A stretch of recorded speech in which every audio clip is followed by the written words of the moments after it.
Study of skin. Skin ఏమంటామండి? Dermatology. మీకు root word తెలుసు, డెర్మికూల్ పౌడర్ ఉంటుంది కదా, ఎండాకాలంలో మాట్లాడితే యాడ్ పడిపోతుంటుంది, చల్లని కూల్, అదే డెర్మటాలజీ. సో డెర్మా అని వచ్చిందంటే డెర్మాకి సంబంధించింది ఏం వచ్చినా అది స్కిన్. ఎంత బాగుంటుందో చూడండి డెర్మా అనే పదం. ఎకైనో డెర్మటా అంటే ముళ్ళ వంటి చర్మం. డెర్మా అంటే మీకు స్కిన్ మీద ముళ్ళ వంటి ఆకారాలు కలిగిన జంతువు. ఎకైనో డెర్మటా అంటే అదొక కింగ్డమ్, అంటే స్పైనీ స్కిన్. కరెక్ట్గా చెప్పాలంటే మీకు ముళ్ళ వంటి శరీరం కలిగిన దాన్ని ఎకైనో డెర్మటా అంటాం. పొలుసులుగా ఉంటుంది దాని చర్మం. సో అది మీకు క్లాసిఫికేషన్లో చెప్తాను. అంటే డెర్మా అనే రూట్ వర్డ్ కోసం మీకు స్కిన్ కోసం చెప్తున్నాను. So study of skin is nothing but dermatology. Next, counting and analysing annual growth rings of a tree to know it's age. Growth rings అంటే ఏంటండి? చెట్టును కట్ చేస్తే మధ్యలో వలయాలు ఉంటాయి. ఆ వలయాలు బట్టి చెట్టు ఎంత ఏజో దాన్ని కౌంట్ చేస్తాం. దాన్ని మనం ఏమంటామంటే డెండ్రోక్రోనాలజీ. గుర్తుపెట్టుకోండి, క్రోనాలజీ అంటే టైం సీక్వెన్స్ని మనం క్రోనాలజీ అంటాం. మీకు హిస్టరీ, పాలిటీ చదివినప్పుడు క్రోనాలజికల్ ఆర్డర్లో అరేంజ్ చేయండి. ముందు అంబేద్కర్ వచ్చాడా, గాంధీ తాత వచ్చాడా, నెహ్రూ వచ్చాడా, లేకపోతే బాలగంగాధర్ తిలక్ వచ్చాడా, క్రోనాలజికల్ ఆర్డర్లో అరేంజ్ చేయండి. లేకపోతే ముందు సిపాయిల తిరుగుబాటు జరిగిందా, నెక్స్ట్ నేషనల్ కాంగ్రెస్ ముందు వచ్చిందా, అది క్రోనాలజికల్ అరేంజ్. సో క్రోనాలజీ అంటే టైం సీక్వెన్స్లో అరేంజ్ చేయడాన్ని మనం క్రోనాలజికల్ ఆర్డర్ అంటాం. సో డెండ్రైట్స్ అంటే ప్లాంట్స్లో ఉంటాయి. డెండ్రోక్రోనాలజీ అంటే మొక్కల యొక్క ఏజ్ని మనం, మొక్కలు అనకూడదు, చెట్ల యొక్క ఏజ్ని చెప్పడానికి మనం యూజ్ చేసే టెక్నాలజీ డెండ్రోక్రోనాలజీ. అంటే యాన్యువల్ గ్రోత్ రింగ్స్ లెక్కెడతాం. ప్లాంట్లో కట్ చేస్తే ఇలా గ్రోత్ రింగ్స్ ఉంటాయి. ఆ గ్రోత్ రింగ్స్ లెక్క పెట్టి దాని తాలూకా ప్లాంట్ తాలూకా ఏజ్, ట్రీ తాలూకా ఏజ్ అని చెప్పడానికి మనం డెండ్రోక్రోనాలజీ అంటాం. సో రూట్ వర్డ్ ఏంటంటే డెండ్రోక్రోనాలజీ. క్రోనాలజీ అంటే టైం సీక్వెన్స్. అంతే కదండి, టైమే కదండి, ఎంతకాలం నుంచి బతుకుందని. Next, study of interrelationship between living and their environment. అంటే ఒక లివింగ్ ఆర్గానిజంకి అది చుట్టుపక్కల ఉన్న వాతావరణానికి మధ్య ఉండే రిలేషన్ మనం ఏమంటామంటే ఎకాలజీ అంటాం. ఎకాలజికల్ బ్యాలెన్స్ అంటారు, తెలుసండి. ఎకాలజికల్ బ్యాలెన్స్ ఎప్పుడైతే మిస్ అయ్యిందో రకరకాల అనర్థాలు అనేవి జరుగుతాయి. అంటే మనం చుట్టుపక్కల ఉన్న పరిసరాలను జాగ్రత్తగా కాపాడుకోవాల్సిన బాధ్యత దేవుడు మనకి ఇచ్చాడు, కానీ మనం దాన్ని ఫాలో అవ్వం. ఎకాలజీ అంటే interrelationship between living and their environment. మీకు అవతార్ సినిమా చూస్తే అట్లా అంటే కొంచెం ఎక్కువ చూపిస్తారు అనమాట. అందులో ఉన్న అవతారంలో అంటే పాండోరా గ్రహం మీద ఉన్న మనుషులు ప్రకృతికి ఇంపార్టెన్స్ ఇచ్చి అవి దాంతో కమ్యూనికేట్ చేసుకుంటారు వాళ్ళు. సో ఎకాలజీ అంటే interrelationship between a living organism and their environment. Next, 23rd, study of origin of life, variation and formation of new species. OFF of కాదు, ఆఫ్. సో ఏం చెప్తుంది? Study of origin of life, next variation and formation of new species. దీన్నే మనం evolution అంటాం. అంటే ఎలా మనం ఇది ఆవిర్భవ సిద్ధాంతం, ఎవల్యూషన్ థియరీ. అంటే ఎలా పుట్టాం, పుట్టుకలో మళ్ళీ మార్పులు ఎలా వచ్చాయి, అంటే ఫార్మేషన్ ఆఫ్ న్యూ స్పీసీస్. మనం మారలేదంటారా? ఫర్ ఎగ్జాంపుల్, కోతి దగ్గర నుంచి పుట్టుకొని వచ్చాం, అప్పుడు కొంచెం వంగి ఉండేవాళ్ళం, తర్వాత స్ట్రైట్గా నిలబడ్డాం, నడక నేర్చుకున్నాం, మాట వచ్చింది, స్పీచ్, ఇవన్నీ వచ్చాయి. సో వీటిని ఏమంటారంటే దీన్ని ఎవల్యూషన్ అంటాం అనమాట. ఎవల్యూషన్ థియరీని ఎవరు చెప్పారు? Charles Darwin. సో ఎవల్యూషన్లో చాలా చేంజెస్ కూడా వస్తాయి. అంటే ఫర్ ఎగ్జాంపుల్ మీకు ఎక్కువ బయాలజీలో అడిగే క్వశ్చన్ ఎలా ఉంటుందంటే వెస్టీజియల్ ఆర్గాన్స్ అనేవి కొన్ని ఉంటాయండి. వెస్టీజియల్ ఆర్గాన్స్ అంటే ప్రతి ఒక్క జంతువుకి ఉండొచ్చు, ఉండకపోవచ్చు. పురాతన కాలంలో అంటే మన యాన్సెస్టర్స్ కాలంలో అవి వాడుకలో ఉండేవి, ఇప్పుడు అవి వాడుకలో లేవు. అపెండిసైటిస్ అనేది పాత రోజుల్లో వాడుకలో ఉండేది. పాత రోజులు అంటే మా తాత ముత్తాత ఆ వయసులో ఇంకా పాత, దాన్ని ఇప్పుడు వాడుకలో లేదు అలాంటి ఆర్గాన్స్. ఇంతకుముందు మనకు తోక ఉండేది, ఇప్పుడు లేదు. అంటే ఎవల్యూషన్ థియరీలో పోయి, అర్థమైందండి. ఇంతకుముందు మీరు ఏనుగులు కనుక చూసుంటే ఐస్ ఏజ్ అనే సినిమాలో చూసుంటే ఏనుగులకి దంతాలు పక్క నుంచి ఎలా ఉంటాయి, మ్యామోత్లు అంటారు. ఇప్పుడు ఏనుగులు ఎలా ఉండండి, వేరేలా ఉన్నాయి. సో ఎవల్యూషన్ థియరీలో మనం మన పరిసరాలకు తగ్గట్టు మార్చేసుకున్నాం. సో వెస్టీజియల్ ఆర్గాన్స్ మీద ఖచ్చితంగా ఒక క్వశ్చన్ ఉంటుంది. వెస్టీజియల్ ఆర్గాన్స్ అంటే పాత రోజుల్లో వాడేవారు, ఇప్పుడు వాడట్లేదు. సో మన బాడీలో వెస్టీజియల్ ఆర్గాన్ ఏంటంటే అపెండిసైటిస్. ఎందుకు అపెండిసైటిస్ దేనికి పనిచేస్తుంది? గ్రెయిన్ ప్లాంట్స్ ఎక్కువ తినే ఆర్గానిజమ్స్లో అది బాగా పనిచేస్తుంది. మనం ఫస్ట్ యాక్చువల్గా హెర్బీవోరస్ అంటే ఈ పదాలన్నీ మీకు తర్వాత ఫెమిలియర్గా అనిపిస్తాయి. హెర్బీవోరస్ అంటే శాకాహార జంతువులు, అంటే ఓన్లీ వెజ్ మొక్కలే తిని బతుకుతాయి కానీ నాన్ వెజ్ తినం. మనం వీఆర్ బోర్న్ యాజ్ హెర్బీవోరస్. తర్వాత మనం మాంసం నేర్చుకున్నాం, మాంసం ఉడకబెట్టడం నేర్చుకున్నాం, అన్నీ వేరే విషయం. కానీ మనుషులను డిజైన్ చేసింది దేవుడో లేకపోతే ఏదో ఒక శక్తితో డిజైన్ చేసింది హెర్బీవోరస్ కింద. అప్పుడు అపెండిసైటిస్ పనిచేస్తుంది. ఆకులు అలము తినేవాళ్ళం మనం. సో ఇప్పుడు ఆకులు అలములు మనం ఎక్కడ తింటున్నామండి? తినట్లేదు. కాబట్టి ఎవల్యూషన్ థియరీలో అపెండిసైటిస్ అనేది కాలక్రమేణా దాని యూసేజ్ అనేది పోయింది. ఇప్పుడు అది ఎందుకు పనిచేది అపెండిసైటిస్? ఎప్పుడైనా ఎక్కువ ఏదైనా తినేసి పాడైపోతే ఆపరేషన్ చేయించుకోవడానికి తప్ప అది దేనికి పనిచేయదు. Next 24th study of fertilisation of egg, formation of zygote, అండం ఎగ్ అంటే zygote, and development of embryo, పిండం ఏర్పడే శాస్త్రాన్ని మనం ఎంబ్రియాలజీ అంటాం, పిండ శాస్త్రం అంటాం. ఎంబ్రియాలజీ తెలుసు కదండి. ఒక మేల్ గ్యామెట్స్ అంటారు అట్లా. ఒక మేల్ గ్యామెట్ ఫీమేల్ గ్యామెట్ కలిపితే ఏర్పడేది అన్నీ మనం ఎంబ్రియో అంటాం. ఎంబ్రియో అంటే పిండ శాస్త్రాన్ని మనం ఎంబ్రియాలజీ అంటాం. ఓకేనండి. Next study of factors connected with the improvement of human race ఇంప్రూవ్మెంట్లో ఏ ఫ్యాక్టర్స్ ఉంటాయి అని చదివే శాస్త్రాన్ని మనం యూజెనిక్స్ అంటాం. యూజెనిక్స్ అంటే హ్యూమన్ రేస్ ఇంప్రూవ్ అవ్వడంలో ఏ ఫ్యాక్టర్స్ ఇంక్లూడ్ అయ్యి ఉన్నాయి, ఆ ఫ్యాక్టర్స్ ఏంటి, హ్యూమన్ రేస్ ఇంప్రూవ్ అవ్వాలి. ఫర్ ఎగ్జాంపుల్ ఎక్స్ అనే అబ్బాయి ఇంప్రూవ్ అవ్వాలంటే కొన్ని ఫ్యాక్టర్స్ కావాలి. ఆ ఫ్యాక్టర్స్ కోసం చదివే శాస్త్రాన్ని మనం యూజెనిక్స్, గుర్తుపెట్టుకోండి యూజెనిక్స్. నెక్స్ట్ ఈ మూడు చాలా ఇంపార్టెంట్, సిమిలర్గా ఉంటాయి. Study of environmental condition that contribute to the improvement of human beings. అంటే హ్యూమన్ బీయింగ్స్ ఎదగాలి అంటే ఉండవలసిన ఎన్విరాన్మెంటల్ కండిషన్స్ని మనం ఏమంటామంటే అట్లా చదవడాన్ని మనం యూజెనిక్స్ అంటే ఏంటి? ఫ్యాక్టర్స్, రకరకాల ఫ్యాక్టర్స్, ఎన్విరాన్మెంటల్ ఫ్యాక్టర్స్ అవ్వచ్చు, బయాలజికల్ రకరకాల ఫ్యాక్టర్స్ అవ్వచ్చు, వాటిని యూజెనిక్స్. ఓన్లీ ఎన్విరాన్మెంటల్ కండిషన్ ఏది సూట్ అవుద్ది, మనిషి అన్నోడు వెళ్ళి ఈ గ్రహం మీద ఉండగలరు, అక్కడ ఎన్విరాన్మెంటల్ కండిషన్స్ సూట్ అవుతాయా లేవా అని చెప్పేది యూథెనిక్స్. గుర్తుపెట్టుకోండి, కన్ఫ్యూజ్ అవ్వద్దు. యూజెనిక్స్ వేరే, యూథెనిక్స్ వేరే. Next treatment of defective in hereditary through genetic engineering, దీన్ని మనం యుఫెనిక్స్ అంటాం. అంటే హెరిడిటరీ అంటే మనకి వంశపారపర్యంగా వచ్చిన ఏదో ఒక డిఫెక్ట్ని జెనెటికల్ ఇంజనీరింగ్ ద్వారా, ఇందాక చెప్పాను మీకు బయోటెక్నాలజీలో జెనెటిక్ ఇంజనీరింగ్ అనేది ఒక భూమి అనమాట, అది ఒక రకం. ఇంకా జెనెటిక్ ఇంజనీరింగ్ చెప్తాను, జెనెటిక్ ఇంజనీరింగ్ ఎలా ఉంటుందో. So treatment of defective in heredity, వంశపారపర్యంగా వచ్చే డిఫెక్ట్ని మనం జెనెటిక్ ఇంజనీరింగ్ ద్వారా నయం చేయగలిగితే దాన్ని మనం యూఫెనిక్స్ అంటాం. ఓకేనండి. యూఫెనిక్స్ అంటే treatment of defect in heredity through genetic ఇంజనీరింగ్లో మనం చాలా రైతు అంటే ఒక జీన్ సీక్వెన్స్ని మార్చామనుకోండి చాలా రకాల మార్పులు వచ్చేస్తాయి. ఓకేనండి. Next 28th study of science dealing with different races of human. Races అంటే తెగలు, మనుషుల్లో చాలా తెగలు ఉన్నాయి. సో అలాంటి డిఫరెంట్ రేసెస్ గురించి చదివే శాస్త్రాన్ని మనం ఎథనాలజీ అంటాం. ఎథనాలజీ ఒక నిమిషం. ఎథనాలజీ అంటే రేస్ అంటే తెగలు, రకరకాల తెగల కోసం మనం చదవడాన్ని ఎథనాలజీ అంటాం. Next study of animal behaviour in the natural habitat, దీన్ని మనం ఎథాలజీ అంటాం. యానిమల్ బిహేవియర్ని చదవడాన్ని study of animal behaviour in natural హ్యాబిటేట్లో స్టడీ ఆఫ్ యానిమల్ బిహేవియర్ ఎలా ఉంది దాన్ని చదవడాన్ని మనం ఎథాలజీ. చూసుకుంటే కన్ఫ్యూజ్ అవ్వద్దు, ప్రతి పదం దగ్గరగా ఉంది. ఎథాలజీ యానిమల్ బిహేవియర్ కోసం చెప్తే ఎథాలజీ, హ్యూమన్ కైండ్ కోసం చెప్తే anthropology, study of different races రకరకాల తెగల కోసం చెప్తే ఎథనాలజీ. యుఫెనిక్స్ అంటే హెరిడిటరీలో వచ్చిన డిఫెక్ట్ని జెనెటిక్ ఇంజనీరింగ్ ద్వారా దాన్ని నయం చేయగలిగితే దాన్ని యుఫెనిక్స్ అంటాం. నెక్స్ట్ యుథెనిక్స్ అంటే ఏంటి? Study of environmental condition improvement of human beings, దానికి ఏవి ఉపయోగపడుతుందో దాన్ని యుథెనిక్స్ అంటాం. యూజెనిక్స్ అంటే ఫ్యాక్టర్స్ గురించి చదవడాన్ని యూజెనిక్స్ అంటాం. Next study of causative agent of disease, వ్యాధి కలగడానికి కారణమయ్యే ఒక ఏజెంట్, అది ఏదైనా అవ్వచ్చు. ఫర్ ఎగ్జాంపుల్ వ్యాధులు దేనివల్ల అయినా కలగొచ్చు, అది మైక్రో ఆర్గానిజం అవ్వచ్చు, ఏదైనా అవ్వచ్చు. దాన్ని మనం ఎటియాలజీ అంటాం. ఎటియాలజీ పక్క నుంచి మా బొడ్డోడు సౌండ్లు వస్తే మీరు దాన్ని పట్టించుకోవద్దు. Study of causative agent of disease. So వ్యాధికి కారణమైన ఒక అంశం గురించి, అంటే ఆ ఏజెంట్ ఏంటి దాని గురించి చదవడాన్ని మనం ఎటియాలజీ.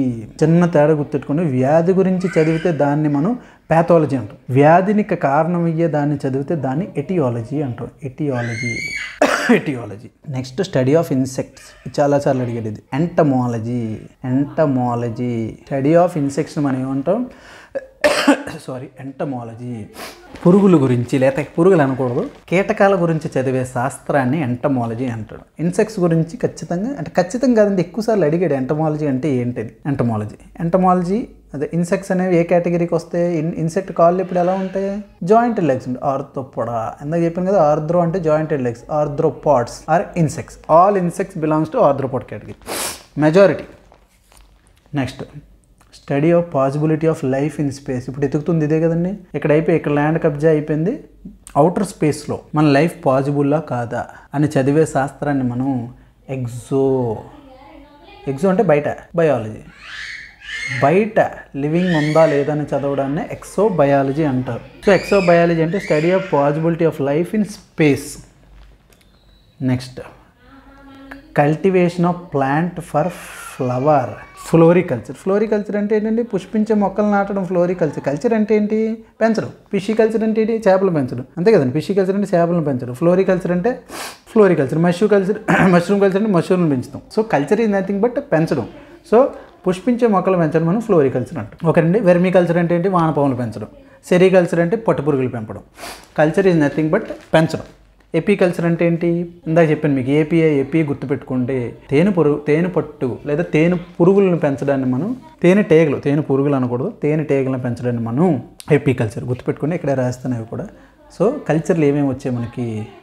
పిస్సికల్చర్ అంటే చేప, వెర్మికల్చర్ అంటే ఏం చెప్పినాం? వానపాములు. నెక్స్ట్ ఇంకోటి ఏం చెప్పానండి మీకు? ఆక్వాకల్చర్, ఇవన్నీ వేస్ట్. పిస్సికల్చర్, వెర్మికల్చర్, ఇంకోటి ఏదో చెప్పాను కల్చర్ మీకు, నేను మర్చిపోయాను. సరే, నెక్స్ట్ సెరికల్చర్ అంటే పట్టు పురుగుల పెంపకం. శారీ అని గుర్తెట్టుకోండి, పట్టు శారీ అని. Scientific processing, preservation, storage and transportation of food technology. ఇది ఫుడ్ టెక్నాలజీ. సైంటిఫిక్ ప్రాసెసింగ్ అంటే ఫుడ్ని ప్రాసెస్ చేయడం, ప్రిజర్వేషన్ చేయడం, అలాగే స్టోరేజ్ చేసి ప్రిజర్వేషన్ వేరే, మీ సిమిలర్ వర్డ్స్ అయినప్పటికీ ప్రిజర్వేషన్ అంటే ఏంటి? ఎక్కువ కాలం ప్రిజర్వ్ అంటే ఏంటంటే ఎక్కువ కాలం అంటే ఏదో ఒక టెక్నిక్ యూజ్ చేసి అది పాడవకుండా ఉండడం. స్టోరేజ్ అంటే దాయడం. మిల్క్ స్టోరేజ్లో మిల్క్ స్టోరేజ్లు ఉంటాయి, నెక్స్ట్ కోల్డ్ స్టోరేజ్ యూనిట్స్ ఉంటాయి. Preservation is a different technique. ఇప్పుడు పచ్చళ్ళు ఉన్నాయనుకోండి, అంటే సందర్భం వచ్చింది కాబట్టి చెప్తున్నాను.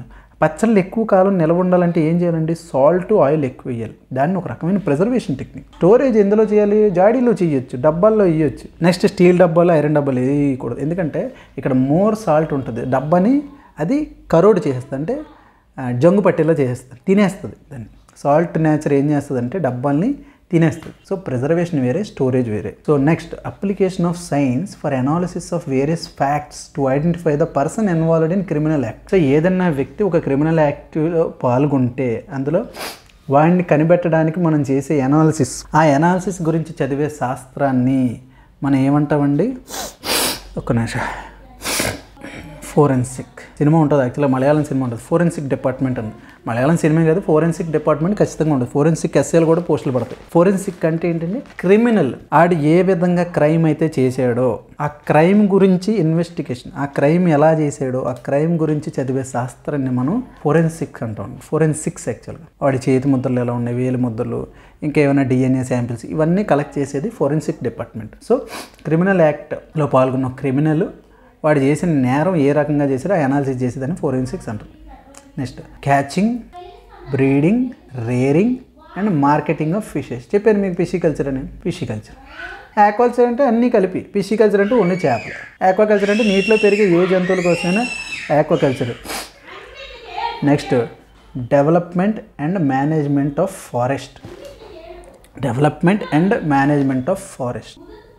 ఫారెస్ట్రీ. దీన్నే మనం ఫిషరీ అని కూడా అనొచ్చు. ఫిషరీస్ అంటారు కదా, ఏపీ ఫిషరీ ఇండస్ట్రీస్ ఉన్నాయి, ఏపీ ఫిషరీ డిపార్ట్మెంట్ కూడా ఉంది. ఓకేనండి. పిసికల్చర్ అంటే కల్చర్ చేయడం, ఫిషరీ అంటే డిపార్ట్మెంట్ పేరు ఫిషరీ డిపార్ట్మెంట్. ఫారెస్ట్రీ అంటే ఏంటంటే అడవిలు పెంచే శాస్త్రాన్ని మనం ఫారెస్ట్రీ అంటాం అనమాట. Development and management of forest. Next 38, process of incomplete oxidation that అక్కర్ in microbes and another cells in case of absence of oxygen leading to formation of ethyl alcohol. ఇది ఇంత ఇచ్చేది, కానీ ఇండైరెక్ట్గా చెప్పాలంటే దీన్ని ఫెర్మెంటేషన్ అంటాం. ఇండైరెక్ట్ ఏంటంటే డైరెక్ట్ ఫెర్మెంటేషన్ అంటే ఏంటి? ఫెర్మెంటేషన్ అంటే అది ఒక రకమైన ప్రక్రియ. పచ్చిగా చెప్పాలంటే కుళ్ళిపోయే ప్రక్రియ. కుళ్ళబెట్టడానికి మనం ఏమంటాం? ఫెర్మెంటేషన్ అంటాం. ఫెర్మెంటేషన్ అంటే ఏంటండి? ఫెర్మెంటేషన్ అంటే మీకు ఆల్రెడీ కెమిస్ట్రీలో డిస్టిలేషన్ చేసినప్పుడు చెప్పాను. సరే, ఫెర్మెంటేషన్ అంటే ఏంటంటే ఏదన్నా ఒక ఫుడ్ మీదకి మైక్రో ఆర్గానిజంను పంపించి, బాబు నువ్వు ఆ ఫుడ్ తిని నీ విలువైన సమయాన్ని అందు మీద కేటాయించి అది ఒక రకమైన కెమికల్ రిలీజ్ చేస్తుంది. ఆ కెమికల్ వల్ల ఆ ఫుడ్ డికంపోజ్ అయ్యి ఇథైల్ ఆల్కహాల్ ప్రొడ్యూస్ అవుతుంది. దాన్ని మనం ఫెర్మెంటేషన్ ఆబ్సెన్స్ ఆఫ్ ఆక్సిజన్లో జరిగితే దాన్ని ఎనైరోబిక్ అంటాం. గుర్తుపెట్టుకోండి, ఎరోబిక్ అంటే ఆక్సిజన్ సమక్షంలో, ఎనైరోబిక్ అంటే ఆక్సిజన్ లేని. రెస్పిరేషన్ చేసుకుంటుంది యాక్చువల్గా. ఎరోబిక్ రెస్పిరేషన్ అంటే ఆక్సిజన్ కావాలి ఆ మైక్రో ఆర్గానిజం. ఎనైరోబిక్ రెస్పిరేషన్ అంటే ఆక్సిజన్ అవసరం లేదు. సో ఎనైరోబిక్ రెస్పిరేషన్ ద్వారా ఇథైల్ ఆల్కహాల్ అంటే మందు ప్రొడ్యూస్ అవుతుంది. సో అడగచ్చు, ఆల్కహాల్ ప్రొడక్షన్ ఫెర్మెంటేషన్ ద్వారా ప్రొడ్యూస్ అవుతుంది, అది అందరికీ తెలుసు. ఏ రెస్పిరేషన్? Anaerobic respiration. ఓకేనండి. ఎనైరోబిక్ అంటే ఆక్సిజన్ అవసరం లేదు, ఏరోబిక్ అంటే ఆక్సిజన్ అవసరం. ఓకేనండి. Next, study of variation and transmission of hereditary characters from parents to their younger once. ఇదే కదండి జెనెటిక్స్ అంటే. జెనెటిక్స్ అంటే ఏంటండి? తండ్రులు తాతల దగ్గర నుంచి వాళ్ళ తాలూకా గుణగణాలు, ఇన్హెరిటెన్స్ అంటాం. వాళ్ళ దగ్గర నుంచి మనకు వచ్చే క్వాలిటీస్, వాటిని మనం జెనెటిక్స్ అంటాం అన్నమాట.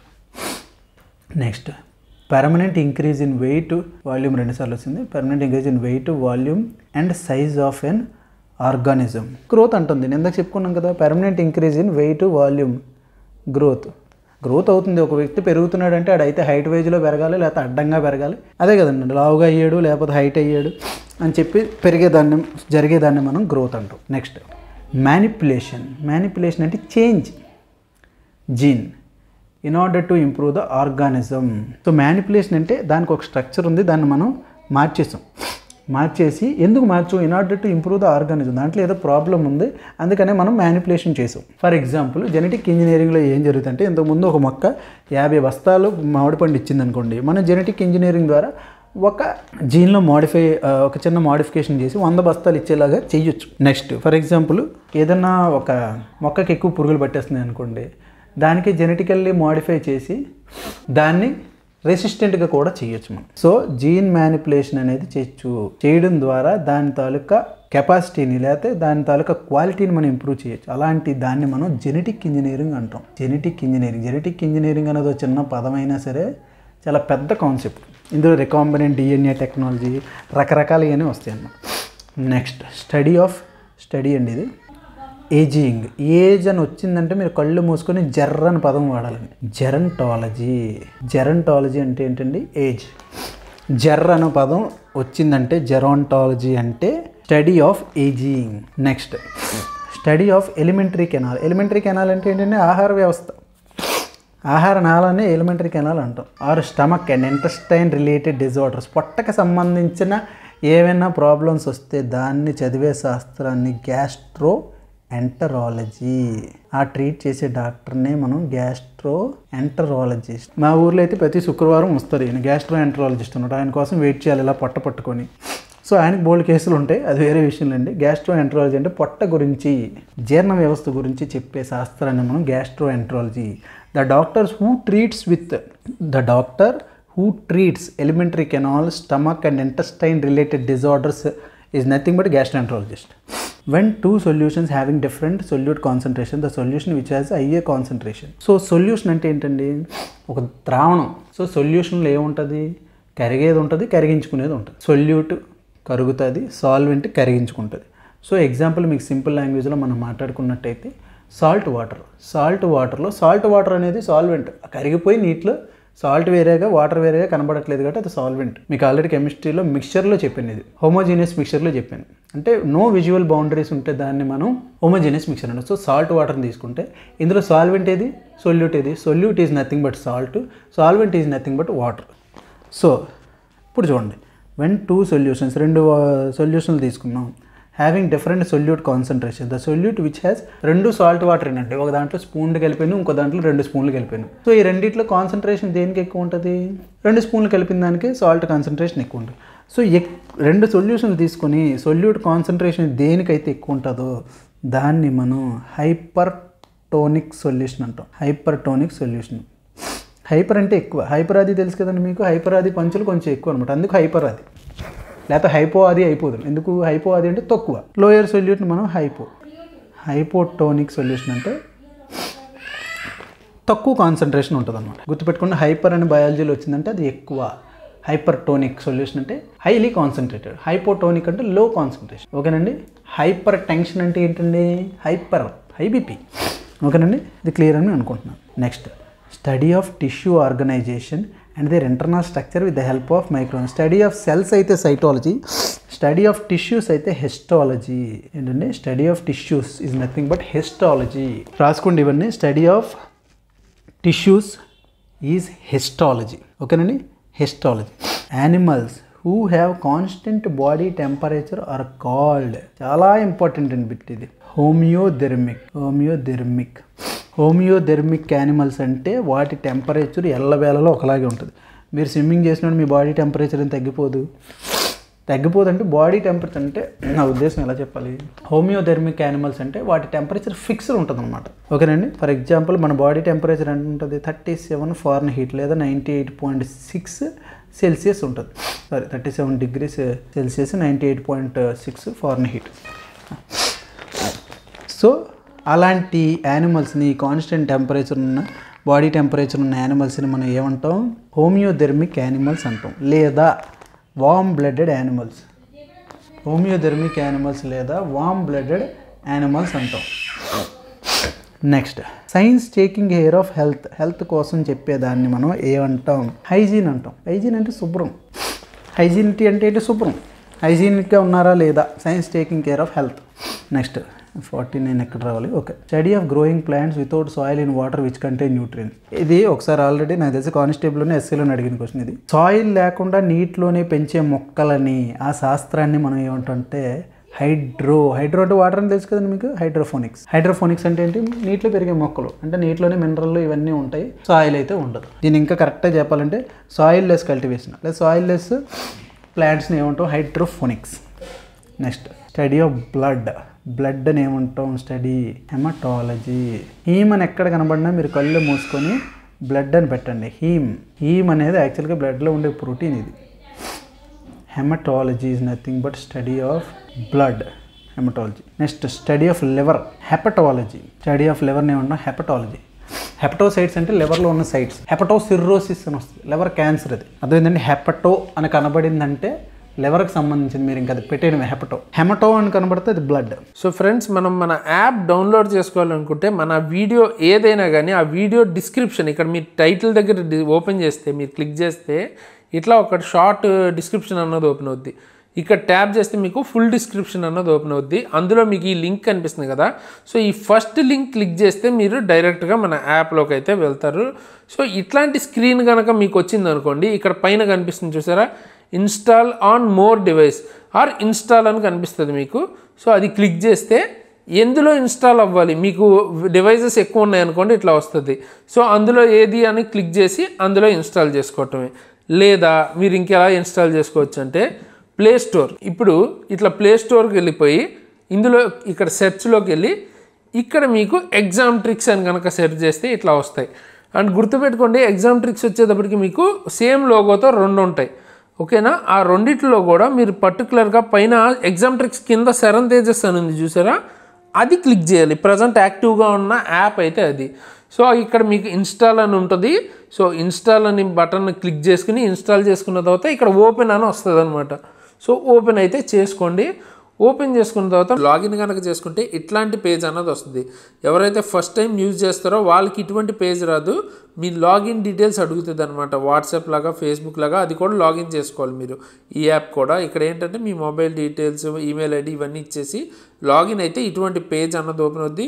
పైన మీకు ఏంటంటే ఏమైనా ఆఫర్స్ ఉన్నాయా, ఏమేమి కోర్సెస్ సంబంధించి ఏం జరుగుతుంది అన్న ఇన్ఫర్మేషన్ వస్తుంది. అండ్ కింద చూసుకుంటే మనకు అసలు ఇక్కడ ఏమేమి కోర్సెస్ ఉన్నాయి అండ్ టెస్ట్ సిరీసెస్ ఇవన్నీ మీకు వస్తాయన్నమాట. ఇవన్నీ చూపిస్తుంది. ఫస్ట్ మనం కోర్సెస్లోకి వెళ్దాం. సో కోర్సెస్లోకి వెళ్తే ప్రజెంట్ మీకు 4 కోర్సెస్ చూపిస్తున్నాయి కదా. ఈ వీడియో మీరు చూసే టైంకి కానీ తర్వాత కానీ మీకు ఏంటంటే కోర్సెస్ ఇంకా చాలా యాడ్ అవుతాయి. అంటే ఇప్పుడు సపరేట్గా ఫిజిక్స్, రీజనింగ్ ఎలా అయితే ఉన్నాయో అన్ని సబ్జెక్ట్స్ కూడా సెపరేట్గానే యాడ్ చేస్తాం. అండ్ దాంతోపాటు కంప్లీట్గా ఏఎల్పి కోర్స్ ఇక్కడ మీకు ఫస్ట్ ఇది కనిపిస్తుంది చూసారా, ఈ ఫస్ట్ కోర్సు ఏఎల్పి కోర్స్ అనమాట. అండ్ ఇక్కడ మీకు ఈ 4th కోర్స్ చూపిస్తుంది కదా, కంప్లీట్గా ఇప్పటిదాకా ఏవైతే కోర్సులు మనం చేసామో ఫ్యూచర్లో రైల్వే మీద చేయబోతామో అన్నీ కలిపి 4th కోర్సులో పెడతాం అనమాట. ఆల్ ఇన్ వన్ కాంబో లాగా అనమాట. ఓకేనా, సో ఇట్లా ఉంటుంది. మీకు మీ నీడ్కి తగ్గట్టు మీరు ఏ కోర్స్ అయినా తీసుకోవచ్చు. సో ఫస్ట్ అసలు ఏఎల్పి కోర్స్ కావాలనుకుంటే ఇక్కడ ఫస్ట్ కనిపిస్తుంది కదా 6000ది, ఆ కోర్సులోకి వెళ్తే ఇక్కడ మీకు కంప్లీట్ డీటెయిల్స్ వస్తాయి. అంటే ఇది మీరు చూడొచ్చు, RRB ALP best course CBT 1 CBT 2 part A and తర్వాత CBAT ఇవన్నీ ఇందులో వస్తాయి అనమాట. అండ్ దీని గురించి డీటెయిల్స్ కూడా ఇక్కడ రాసాం, కావాలంటే చదవచ్చు. అండ్ ఇప్పటిదాకా ఏమేమి కంప్లీట్ అయినాయి చూడాలంటే పైన కంటెంట్ పేజ్లోకి వెళ్తే ఇక్కడ మీకు డెమో క్లాసెస్ అని కనపడుతుంది కదా. సో డెమోస్ అంటే డెమో క్లాస్ ఎన్ని డెమోస్ అయితే ఉన్నాయో అన్నీ ఇక్కడ మీకు ప్రొవైడ్ చేస్తాం, సబ్జెక్ట్ వైజ్ టీచర్ వైజ్ కూడా. అంటే రీజనింగ్కి సంబంధించి సబ్జెక్ట్ వైజ్ మనకు ఉన్నాయి. అండ్ తర్వాత ఒకవేళ రీజనింగే కానీ లేదా ఏదైనా సబ్జెక్టు ఒకళ్ళకన్నా ఎక్కువ టీచర్స్ కనుక డీల్ చేస్తే వాళ్ళవి కూడా మొత్తం అన్నీ డెమో క్లాసెస్ కూడా ఉంటాయి అనమాట. అంటే ఏదో బయట ఇన్స్టిట్యూట్లో మనకి ఏంటంటే ఒక్కొక్క డెమో క్లాసు 2 డెమో క్లాసులు ఉంటాయి. ఇక్కడ ఏంటంటే కంప్లీట్గా మీకు సబ్జెక్ట్కి అండ్ తర్వాత టీచర్కి ఒక 2-3 డెమో క్లాసులు ఉంటాయి. అండ్ ఇక్కడ మీరు చూడొచ్చు టోటల్ ప్రజెంట్ 16 ఉన్నాయి, ఇంకా యాడ్ చేస్తాం. సో అరౌండ్ 20 to 30 డెమో క్లాసెసే ఉంటాయి. అంత అంటే మీకు డెమో క్లాసెస్ అన్ని ప్రొవైడ్ చేస్తాం అంటేనే మీరు అర్థం చేసుకోవచ్చు ఏ రేంజ్ క్వాలిటీ మనం ప్రొవైడ్ చేస్తామని. అవన్నీ చూసి మీరు డిసైడ్ అవ్వచ్చు. ఇక్కడ రీజనింగ్ చూడవచ్చు 88 వీడియోస్ ఉన్నాయి. అండ్ తర్వాత మ్యాథ్స్ 43 వీడియోస్ ఉన్నాయి, ఇంకా యాడ్ అవుతూ ఉంటాయి ఫిజిక్స్, కెమిస్ట్రీ, బయాలజీ. అండ్ తర్వాత ఏఎల్పి స్పెషల్ మనకి సైకోమెట్రీ క్లాసెస్ అన్నీ ఉన్నాయి. అండ్ మిగతావి కూడా యాడ్ అవుతూ ఉంటాయి అన్నమాట. వీటికి సంబంధించి డెమో చూడొచ్చు. ఈ కంటెంట్ మొత్తం మీరు ఫ్రీ క్లాసెస్ చూసుకుని పర్చేజ్ చేయాలంటే ఇక్కడ ఓవర్వ్యూలోకి వచ్చి కింద ఇక్కడ బై కోర్స్ అని ఉంది కదా, దీని మీద క్లిక్ చేయాలన్నమాట. సో క్లిక్ చేస్తే ఇక్కడ మిమ్మల్ని అడుగుతుంది ఏమేమి ఇప్పుడు ఉంది మీకు 12 monthsకి అంటే 1 yearకి 6000 అండ్ తర్వాత 2 yearsకి అయితే 7000 అండ్ 3 yearsకి అయితే 8000 ఎట్లా ఉంది. సో మీరు మీకు కావాల్సిన ప్లాన్ని చూస్ చేసుకోవచ్చు. సపోజ్ ఇక్కడ 1 year ప్లాన్ని చూస్ చేసుకుంటే ఇట్లా మీకు 6000 ఇట్లా పడుతుంది. అప్లై కూపన్ అని ఇక్కడ చూపిస్తుంది కదా, మీ దగ్గర ఏమైనా కూపన్స్ ఉంటే అవి యూజ్ చేసుకుంటే మీకు డిస్కౌంట్స్ అన్నీ వస్తాయి అన్నమాట. ఓకేనా, అది మీరు ఉంటే యూజ్ చేసుకోవచ్చు, లేకపోతే ఎంటీగా వదిలేసి ఇక్కడ పే ఆన్లైన్ ఉంది కదా దాని మీద క్లిక్ చేయాలి. దాని మీద క్లిక్ చేస్తే ఇట్లా ట్రాన్సాక్షన్ అన్నది ఇనిషియేట్ అవుతుంది. ఇనిషియేట్ అయిన తర్వాత ఇక్కడ మీకు ఫోన్పే, గూగుల్ పే అని చూపిస్తున్నాయి కదా, దీని ద్వారా పేమెంట్ చేస్తే మీకు క్లాసెస్ అన్న వచ్చేస్తాయి అనమాట. అవే కాకుండా card, net banking and EMI ఇట్లా మీకు రకరకాల ఆప్షన్స్, కార్డ్లెస్ ఈఎంఐ అండ్ తర్వాత డెబిట్ కార్డు, క్రెడిట్ కార్డు అన్నీ ఉన్నాయన్నమాట. సో మీరు మీ నీడ్కి తగ్గట్టు ఎలా కావాలి ఏంటి అన్న దాన్ని బట్టి ఇది తీసుకోండి. ఓకేనా, ఇది వన్స్ మీకు పేమెంట్ అయిపోతే ఇంకా క్లాసెస్ అన్న ఓపెన్ అయిపోతాయి. ఓకే.